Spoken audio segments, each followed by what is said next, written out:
10 రోజుల నుంచి తెలుగు రాష్ట్రాల్లో పగడాల ప్రవీణ్ మృతిపై తీవ్ర చర్చ నడుస్తోంది. తూర్పుగోదావరి జిల్లా రాజమహేంద్రవరం సమీపంలోని కొంతమూరు వద్ద గత నెల 24న రాత్రి ప్రవీణ్ చనిపోగా పోలీసులు ప్రమాదం అంటే క్రైస్తవ మత పెద్దలు హత్య అని అనుమానిస్తున్నారు. ఆ రోజు నుంచి నేటి వరకు ఆ అనుమానాలు అలానే ఉన్నాయి. కేసులో రోజుకో కొత్త కోణం వెలుగులోకి రావడం మరింత చర్చనీయాంశమైందని చెప్పుకోవచ్చు. ప్రస్తుతం పగడాల ప్రవీణ్ కు సంబంధించిన సంచలన సీసీ ఫుటేజ్ ఈ కేసును ఆసక్తిగా మార్చింది.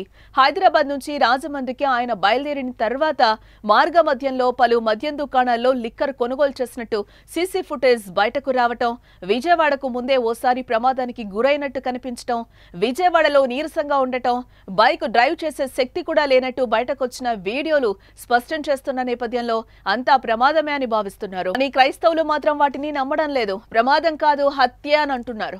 చివరికి సీసీ ఫుటేజ్ కూడా ఫేక్ అని కొట్టిపారేస్తున్నారు. సీసీ ఫుటేజ్ లో ఉన్నది పగడాల ప్రవీణ్ కాదు అంటూ వారు బల్లగుద్ది చెప్తున్నారు. ఆయనలా వ్యక్తిని క్రియేట్ చేసి కేసును తప్పుదోవ పట్టిస్తున్నారని ఆరోపిస్తున్నారు. పగడాల ప్రవీణ్ ను చంపేసి కొంతమూరు వద్ద పడేశారని, తర్వాత ఆయనలా ఉన్న వ్యక్తి వీడియోలను వైరల్ చేస్తున్నారంటూ ఆగ్రహం వ్యక్తం చేస్తున్నారు.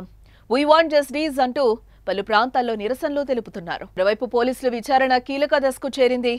సీసీ ఫుటేజ్ లో సేకరించిన ఆధారాలను పోలీసులు విశ్లేషిస్తున్నారు. ముఖ్యంగా విజయవాడలో ఆయన 3 గంటల పాటు ఎక్కడ ఉన్నారనే చిక్కుముడిని విప్పేందుకు విజయవాడ, రాజమహేంద్రవరం పోలీసులు సంయుక్తంగా దాదాపు 300 సీసీ కెమెరాల ఫుటేజీలను క్షుణ్ణంగా విశ్లేషించారు.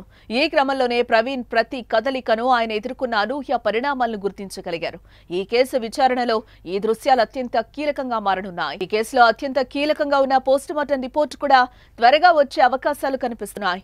దీంతో 1-2 రోజుల్లో దర్యాప్తు వివరాలు వెల్లడించే అవకాశం ఉంది. అలాగే పాస్టర్ మృతిపై తప్పుడు ప్రచారం చేసే వారిపై పోలీసులు కేసులు నమోదు చేస్తున్నారు. హత్య చేశారని ఆరోపణలు చేస్తున్న వారికి నోటీసులు జారీ చేసి ఆధారాలను అందజేయాలని కోరుతున్నారు.